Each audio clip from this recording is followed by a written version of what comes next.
think stuff to do with family overwhelms me quite a bit. You know, worry or stress around family side of things, that does overwhelm me quite a bit. The rain beat hard against the stone walls of Balmoral Castle as Prince William stood in a dim, forgotten corridor holding a heavy iron key. His father's senior advisors begged him to step away, but the future king completely refused to listen. With a single sharp twist, he broke a century-old seal and turned the lock. What lay inside that dust-filled room would leave royal historians utterly speechless and permanently alter the destiny of the British crown. The heavy iron key and a dying queen's final decree. The rain did not stop falling over the Scottish Highlands. Inside Balmoral Castle, the air felt heavy and cold. It was late September, just days after the family anniversary. Prince William walked down a narrow hallway in the oldest section of the estate. He carried a small velvet pouch. Inside it sat a crude iron tool. This was not a standard master key. It had an oversized bow and a rusted barrel. No living staff member had ever seen it used. The future king stopped outside a dead end. A thick, faded tapestry from the 19th century covered the wall. William reached out and pulled the heavy fabric aside. Behind it lay a solid oak door, reinforced with black iron bands. The wood looked completely dried out. It had no modern keyhole, just a deep, hand-forged slot. A thick block of dark wax sat directly over the keyhole. It bore the personal crest of Queen Victoria. For generations, this specific entrance remained hidden from public view. Official palace blueprints simply marked the area as a structural void. It sat between the old library and the private billiard room. Royal staff passed it every single day without a second thought. But William had found the key by absolute accident. It was tucked inside a false bottom of Queen Elizabeth's personal writing desk at Windsor Castle. The discovery had triggered an immediate panic among senior palace officials. The Royal Archives team tried to intervene. They claimed the room was subject to an ancient sovereign decree. According to court rumors, Victoria left explicit orders before her death in 1901. The room was to remain sealed until a specific set of historical conditions were met. The reigning monarch was not supposed to open it alone. William did not consult his father. King Charles was staying at Birk Hall, just a few miles away, on the same estate. The relationship between the two men had grown increasingly formal over the previous 12 months. William felt the current administration was moving too slowly on major institutional reforms. He wanted answers about the past, and he wanted them immediately. He stood before the door with two personal security officers. A senior royal archivist stood slightly behind them, holding a leather logbook. The archivist's hands were visibly shaking. He kept whispering about protocol and legal precedents. William ignored the warnings. He broke the wax seal with his thumb. The red flakes fell onto the old carpet like dried blood. He inserted the heavy iron tool. The mechanism inside the door was stiff from a century of neglect. William had to use both hands to force the handle. A loud metallic crack echoed down the empty corridor. The sound was so sharp that the security guards immediately shifted their stance. The door moved backward by just an inch. A blast of freezing, stagnant air rushed out into the hallway. The smell was overwhelming. It did not smell like simple dust or old paper. It smelled of ancient coal smoke, damp wool, and something chemically sharp, like vinegar. The archivist stepped back, covering his mouth with a handkerchief. William took a deep breath and pushed the heavy oak door completely open.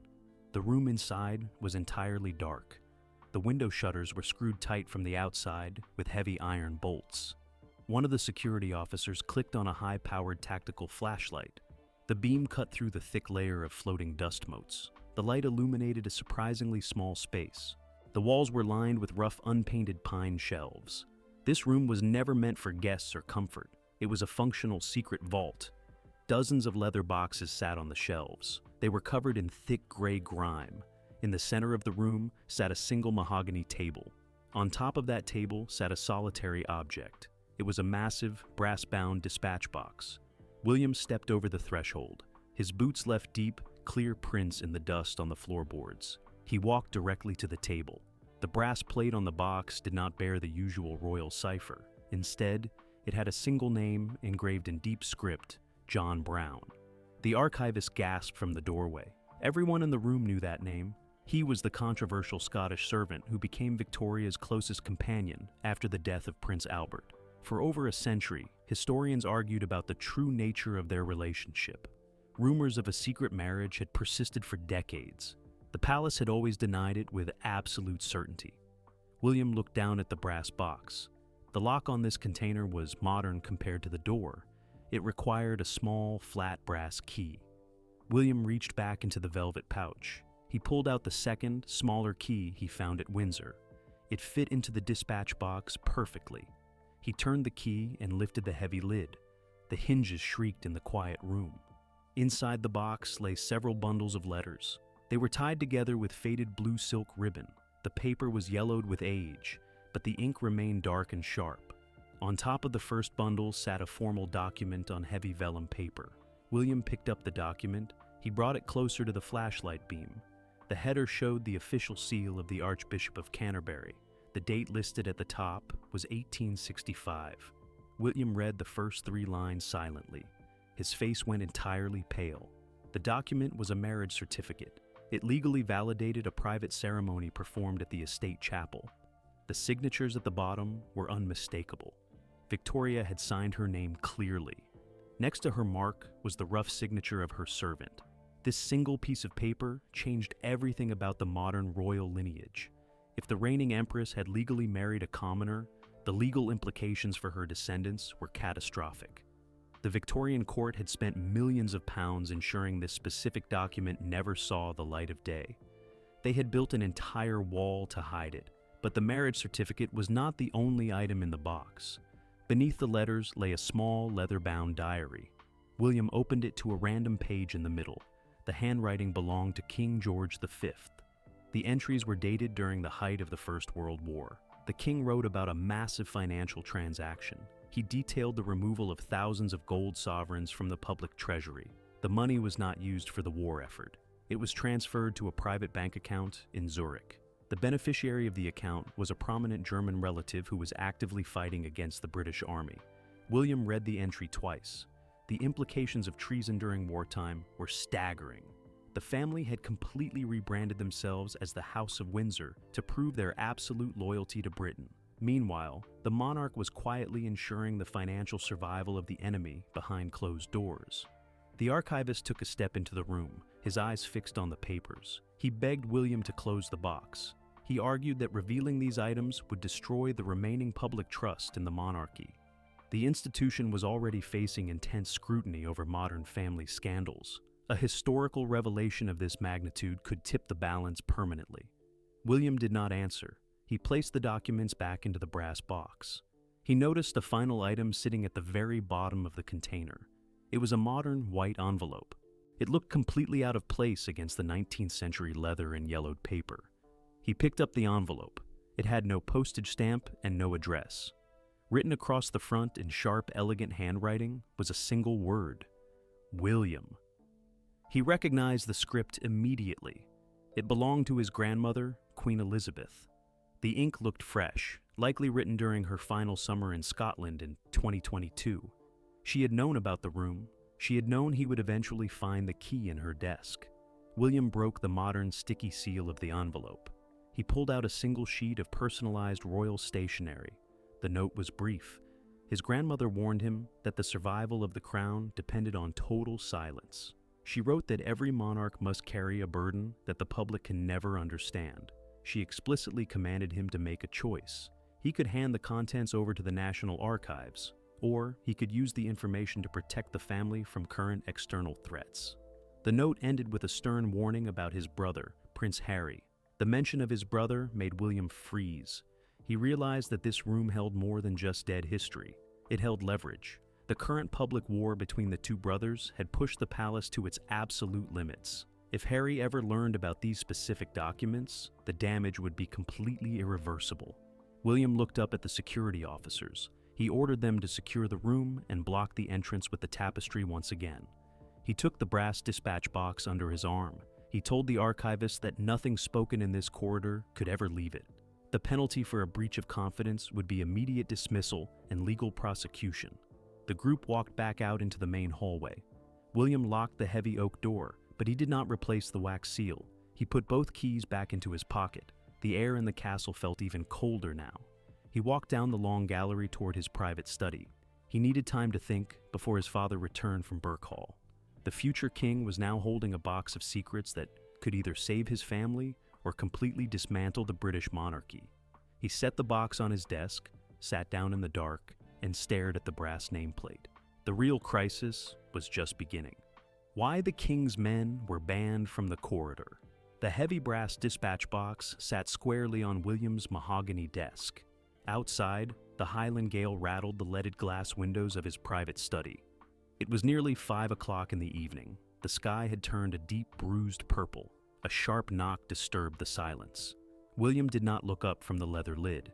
He called out for the visitor to enter. The door swung open instantly. Sir Edward Young, the monarch's long-serving private secretary, stepped into the room. He did not wait for an invitation to sit down. His eyes locked onto the historic container immediately. The courtier looked completely out of breath. He adjusted his silver spectacles with a trembling index finger. He stated that the king's office had received an automated security alert from the North Wing basement. The palace computer systems recorded a physical breach of a dead zone. William leaned back in his leather chair. He folded his hands calmly over his chest. He told Edward that there was no breach, only an inspection. He confirmed that he had personally opened the sealed room behind the old tapestry. Edward's face lost all its remaining color. He closed the heavy study door behind him with a soft click. He said that the king's advisors had a strict mandate to manage all historical documents. He insisted that the contents of that specific room fell under the jurisdiction of the Privy Council. He reached toward the desk.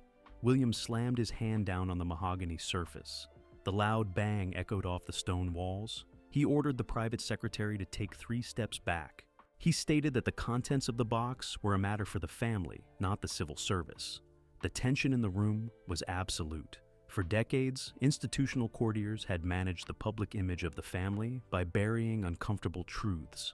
They kept files hidden in the royal archives at Clarence House in Windsor. They decided what the public could see, but William was changing the rules. He picked up his desk phone. He dialed the security lodge at the front gates of Balmoral. He gave a direct command to the sergeant on duty. No members of the king's personal staff were allowed into the North Wing corridor. He ordered a 24-hour guard placed outside his study door. Edward stood frozen in the center of the Persian rug. He warned William that this action constituted an open challenge to the king's authority. He noted that Charles was the supreme head of the house. Legally, every document on the estate belonged to the reigning sovereign. William answered that his father was currently occupied at Birkhall. He knew Charles was hosting a private dinner for foreign dignitaries. The king would not risk a public scene by sending armed police to storm his son's study. William had a window of 12 hours to act alone. He dismissed the private secretary with a sharp nod. Edward hesitated for a moment, then turned and walked out. His leather shoes clicked loudly on the oak floorboards. William knew the courtier would call the king immediately. The clock was ticking. William opened the dispatch box once again. He pulled out the modern white envelope left by his grandmother. Her handwritten words seemed to stare back at him. She had warned him about the family's survival. She had also warned him about the growing global media machine. He picked up his secure mobile phone. This device used an encrypted network provided by the Ministry of Defense. He bypassed the main palace switchboard entirely. He scrolled down his contact list to a number he had not dialed in over 6 months. He pressed the call button. The phone rang 4 times. The line crackled with international static. A familiar, guarded voice answered from across the Atlantic. It was Prince Harry. The time in California was just 9 o'clock in the morning. Harry sounded surprised, then immediately defensive.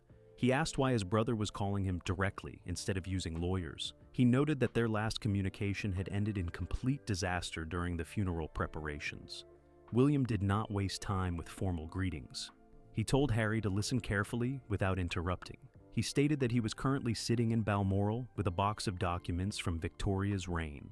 He mentioned the name John Brown. The line went completely silent for 5 seconds. Harry asked if the marriage certificate was real. William confirmed that it was. He also described the wartime diaries of King George from 1914. He explained the secret bank transfers to Germany. Harry let out a low whistle. He stated that this information proved everything he had written in his own memoir. He argued that the institution had always been built on structural lies and hidden money. He demanded that the documents be scanned and emailed to his legal team immediately. William refused. He explained that the box also contained a direct letter from Queen Elizabeth. He told Harry that their grandmother had anticipated this exact moment. She had left instructions on how to handle the discovery to prevent the collapse of the House of Windsor. Harry grew angry. He accused William of trying to protect a broken system. He stated that the public deserved to know the true history of the lineage. He threatened to call his own public relations team in Los Angeles to break the story first. William kept his voice low and steady. He told Harry that the letters contained details about the secondary branch of the family from the 19th century. The documents proved that the crown had quietly stripped younger siblings of their inheritance to enrich the main line. This detail changed Harry's tone instantly. He realized that the historical files directly mirrored his own modern grievances. He asked if there was proof of a financial conspiracy against the second-born sons of the family. William confirmed there was a paper trail stretching back over 100 years. He stated that he was willing to share the specific financial details with Harry under one absolute condition. The news could never reach the press. It could never be used in a television documentary or a magazine interview. Before Harry could answer, a loud commotion started in the hallway outside William's study. The sound of raised voices carried through the heavy oak door. William told Harry to hold the line. He stood up and walked to the door. He opened it to find two senior Metropolitan Police officers blocking the path of Sir Clive Alderton, the King's principal private secretary. Clive was shouting at the security guards. He held a leather folder stamped with the royal coat of arms. Clive saw William and stepped forward. He stated that he had an official executive order signed by King Charles via secure facsimile. The order demanded the immediate surrender of all historical artifacts found on the estate today. William looked at the paper in Clive's hand. The signature at the bottom was indeed his father's, but the ink looked rushed. The handwriting was erratic. Charles was clearly writing from a place of immense panic. William told Clive that the executive order was invalid on Scottish soil without a formal warrant from the Lord Advocate in Edinburgh. He reminded the courtier that Balmoral was a private family residence, not a state-owned palace like Buckingham Palace. Clive warned William that he was playing a dangerous game. He stated that the king was prepared to strip William of his administrative duties over the estate if he did not cooperate. He argued that the monarchy could not function with two competing centers of power. William stepped back into his study and began to close the door. He told Clive that he would speak to his father face to face at breakfast the following morning. He shut the door firmly and turned the brass deadbolt. He returned to his desk and picked up the phone. Harry was still on the line. He asked what was happening in the corridor. William explained that the king's men were trying to seize the box by force. Harry laughed bitterly. He stated that the palace machine was reacting exactly the way it always did when a secret was exposed. He told William that for the first time in their adult lives, they were actually facing the same enemy. William took a deep breath. He realized that the dynamic between the two brothers had shifted completely in the span of 20 minutes. The historical papers had created an unexpected bridge across the ocean. He told Harry that he was going to read every single page of the wartime diaries tonight. He promised to call back at midnight, California time, with the exact details regarding the financial distribution for younger royals. Harry agreed to wait by his phone. He told William to lock the box in the old wall safe behind the portrait of Prince Albert. He remembered that specific safe from their childhood games at the castle. William hung up the phone. He stood alone in the center of the study. He could hear the rain continuing to lash against the glass. The courtyard below was dark, but he could see the headlights of two police vehicles parked near the main entrance. He walked over to the large oil painting of Prince Albert on the north wall. He pushed the heavy gold frame aside. The black iron door of the Victorian wall safe was visible behind the canvas. He turned the mechanical dial to the combination his grandmother had given him years ago. The safe opened with a heavy groan. William placed the brass dispatch box inside the iron cavity. He slammed the small door shut and spun the dial. He pulled the painting back into its original position. He knew the next 12 hours would decide the future of his relationship with his father. He walked to the window and looked out into the Scottish night. The lights of Burke Hall were visible in the far distance across the River Dee. The storm was growing stronger, breaking the wax seal on timber untouched since 1901. The clock in the castle turret struck midnight. Gravel crunched outside on the main driveway. William stood by his desk, watching through the window blinds. Headlights cut through the thick Scottish mist. A black armored vehicle pulled up to the private entrance. The door opened, and King Charles stepped out into the pouring rain. He did not have an umbrella. He walked with a stiff, furious pace straight into the building. Moments later, heavy footsteps echoed outside the study. The brass door handle rattled violently. William unlocked the deadbolt himself. His father marched into the room, soaking wet. His green tweed jacket smelled of damp wool and old heather. Charles did not say hello. He looked directly at the oil painting covering the wall safe. Charles ordered his son to hand over the iron key immediately. He stated that the contents of the hidden basement belonged strictly to the sovereign crown. He accused William of overstepping his constitutional boundaries. His voice shook with a mixture of anger and physical exhaustion. William stood his ground near the fireplace. He replied that he had already examined the contents of the brass container. He brought up the marriage document from 1865. He also mentioned the wartime ledgers detailing the secret transfers of British gold to enemy forces in Europe. Charles stopped shouting. He sat down heavily in the nearest armchair, staring into the dying embers of the fire. He rubbed his temples with both hands.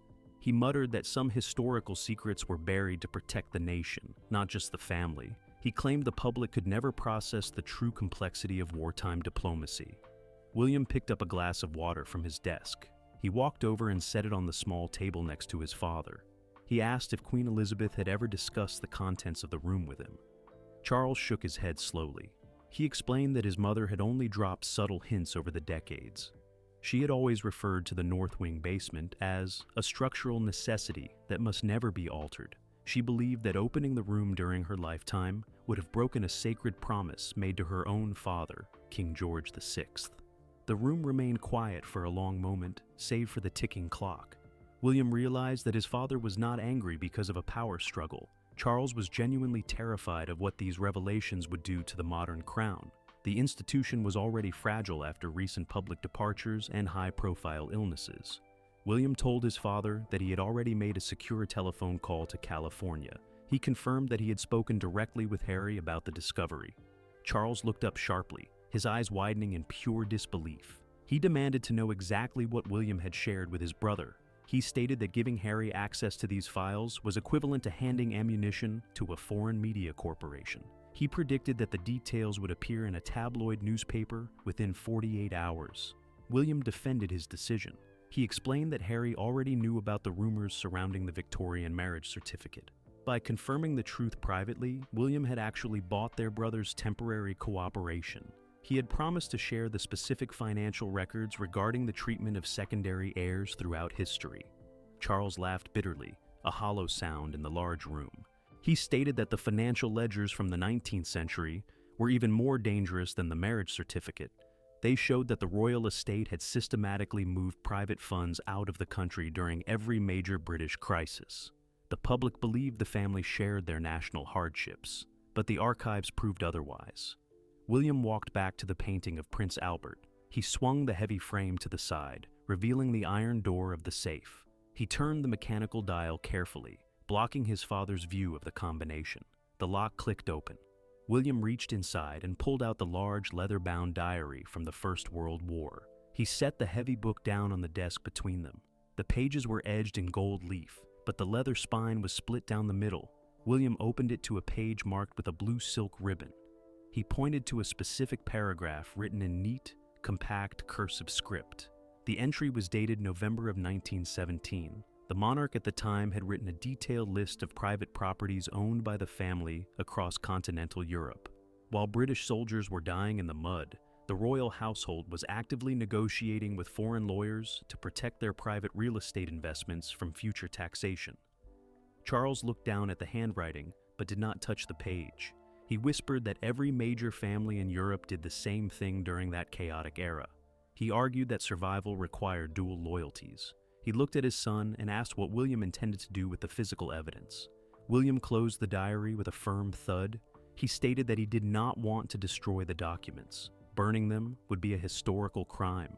But he also refused to let the Buckingham Palace advisors bury them in a hidden vault in London, where they would be forgotten for another century. He proposed a compromise. The documents would remain at Balmoral under a double security lock. One key would stay with the reigning monarch, and the second key would remain with the Prince of Wales. No single person could ever access the room or the box alone again. Charles stared at the closed diary for a long time. He adjusted his signet ring, a habit he always fell into when making a difficult decision. He finally nodded his approval. He agreed that a shared responsibility was the only way to ensure the secret remained safe within the immediate family line. He stood up from the armchair, his movements looking slow and heavy. He told William that they would need to draft a formal agreement for the palace archivists to sign in the morning. He walked toward the study door, then stopped and looked back at his son. He warned William that the real test would be keeping Harry quiet once the initial shock wore off. William locked the diary back inside the wall safe. He assured his father that he knew exactly how to handle his brother. He pulled his mobile phone from his pocket as Charles exited the room. The clock now read 1 in the morning. It was time to make the follow-up call to California. The shadow in the corner that terrified the archivist. The next morning broke cold and gray over the estate. William returned to the hidden room in the north wing basement at 7 o'clock. The 2 police officers stood aside to let him pass. He carried a high-powered work lamp with an extension cord. He plugged it into a socket in the hallway and dragged the bright bulb over the dry oak threshold. The harsh white light flooded the space, exposing decades of spiderwebs and peeling plaster. A senior palace archivist named Dr. Alan Cho was already waiting inside. He wore white cotton gloves and held a soft, bristled brush. He was carefully dusting the rough pine shelves on the back wall. The old man stopped moving when William entered. He pointed his finger toward a dark alcove behind the central mahogany table. Cho explained that the floorboards in the far corner were completely uneven. He had noticed a significant gap between the baseboard and the stone foundation wall. It looked like someone had roughly chopped through the timber with an axe long ago. A thick piece of oiled canvas was stuffed tightly into the dark opening. William walked over to the corner, his heavy leather boots creaking on the dry wood. He knelt down on the dusty floor. He reached into the gap and grabbed a corner of the rough canvas fabric. The material felt stiff and greasy to the touch. He pulled it hard, dislodging a cloud of black soot and old lime mortar. Behind the canvas sat a heavy, rectangular iron box. It did not look like the elegant brass dispatch container from the previous day. This box was rough, black, and completely unpolished. It had 2 heavy padlocks made of solid steel. The keys were nowhere to be found. Cho stepped back, his face turning pale under the bright work lamp. He whispered that this container was completely unrecorded in any royal inventory. He had spent 40 years cataloging the historical papers of the House of Windsor, and he had never seen a mention of a secondary, hidden deposit at Balmoral. William did not hesitate. He called out to the security guards in the corridor. He ordered them to fetch a heavy crowbar and a pair of bolt cutters from the castle maintenance workshop. The guards returned 5 minutes later with the steel tools. William took the bolt cutters himself. He placed the sharp jaws against the shackle of the first steel padlock. He squeezed the long handles together with all his strength. A loud metallic snap echoed off the damp stone walls. The broken lock fell to the floorboards with a heavy thud. He repeated the process for the second lock. He lifted the heavy iron lid. The interior of the box was lined with thick green felt, which had largely rotted away over the past century. Inside lay 3 distinct items. The first was a small velvet-wrapped bundle. The second was a legal document bearing a foreign government stamp. The third was a pristine, leather-bound notebook from 1936. William unwrapped the velvet bundle first. Inside sat a heavy gold signet ring. It did not bear the British royal arms. Instead, it was engraved with the double-headed eagle of the Russian imperial family. The initials on the inside band belonged to Grand Duke Michael, the brother of the last Tsar. Cho gasped when he saw the ring. He explained the historical context immediately. In 1917, the British government had famously refused to grant asylum to the doomed Russian royals. The decision was always blamed on political pressure from the Prime Minister. But the document beneath the ring told a completely different story. William picked up the legal document. It was a private agreement written in both English and French. The paper bore the personal signature of King George V. It was dated just weeks before the execution of the Russian royal family. The agreement proved that the British monarch had secretly negotiated to purchase the private jewel collection of his Russian cousins for a fraction of its actual value. In exchange for the gems, the British crown promised to provide a safe passage for the Grand Duke's family. The money was paid, but the rescue ship was never sent. The British family had quietly kept the jewels while letting their relatives perish. William set the paper down, his hands shaking slightly. He realized that this discovery was far more damaging than the Victorian marriage certificate. It proved a direct, fatal betrayal of blood relatives for financial gain. The modern family still wore some of those exact Russian jewels at state banquets in London. He then picked up the leather-bound notebook from 1936. The handwriting inside was elegant and fluid. It belonged to King Edward VIII, the monarch who famously abdicated the throne to marry an American divorcee. The entries were written during the final months of his brief reign. Edward did not write about his love affair. Instead, he detailed a secret plan to bypass the British Parliament entirely. He was tracking the movements of political leaders in Germany and Italy. He wrote about creating an alternate alliance that would strip the British Prime Minister of his constitutional powers. The notebook contained a list of prominent British aristocrats who had pledged their secret financial support to this plan. It showed that the abdication crisis was not just a romantic scandal, it was a full-scale constitutional coup attempt that was stopped just days before it could be executed. Cho looked at the notebook and begged William to lock it away forever. He argued that if these names became public, it would implicate some of the oldest and most powerful families in modern Britain. The political fallout would shatter the country's historical narrative. William looked down at the iron box. He realized that the hidden room was not just a storage space for old letters. It was a repository for every dark secret that could destroy the legitimacy of the crown. Each generation had added their own hidden shames to the vault, trusting that the thick oak door would keep the truth buried forever. He stood up and ordered Cho to catalog the items in absolute secrecy. He stated that no digital records could be created. The descriptions must be written by hand in a single leather logbook that would remain in William's personal possession. He walked out of the room and back up the stone stairs to the main castle. The grand hallways felt different now. The oil portraits of his ancestors seemed to hide deeper shadows. He knew he had to make a final decision about how to handle this immense burden before the sun went down. Midnight phone calls to an overseas exile. William locked the heavy iron box inside his study safe and glanced at the clock. It was exactly 2 a.m. He dialed California again. Harry picked up on the first ring, his voice sharp with anticipation. William did not hesitate. He detailed the discovery of the Russian imperial documents and the 1936 coup notebook. The line went dead silent. Harry finally spoke, his tone shifting from anger to absolute disbelief. He admitted that even his worst suspicions about the palace machine had not neared this level of historical betrayal. William laid out his ultimatum. The files would remain under joint lock at Balmoral, completely hidden from the media. If Harry broke the silence, William would ensure the financial ledgers detailing the secondary lines were permanently sealed. Harry agreed to the terms, realizing that this shared secret gave both brothers a dangerous, equal leverage over the institution's future. The following morning, King Charles entered the library for the scheduled meeting. He looked remarkably aged, his hands resting heavily on a walking cane. William did not wait for his father to speak. He placed the handwritten note from Queen Elizabeth directly on the table. Charles read his mother's final words silently, his eyes watering. The late Queen had explicitly stated that the crown's survival relied on the Prince of Wales holding these specific truths. The document fundamentally changed the balance of power between father and son. Charles realized he could no longer dictate estate policy or family finances without William's explicit consent. The future king now held the ultimate lever of control over the entire modern monarchy. By noon, the North Wing basement was silent once again.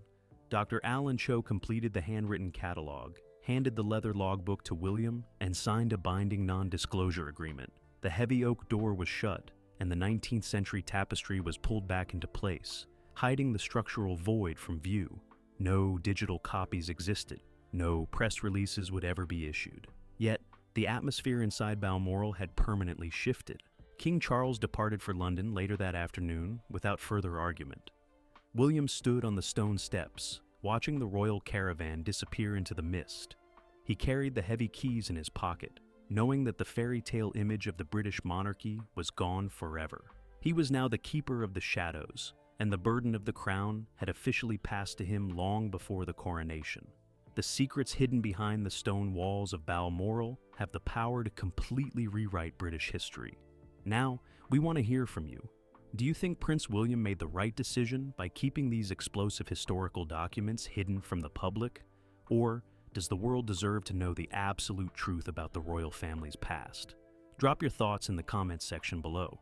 If you enjoyed this deep dive into the dark corners of royal history, make sure to hit that subscribe button, turn on notifications, and give this video a like so you never miss another exclusive report.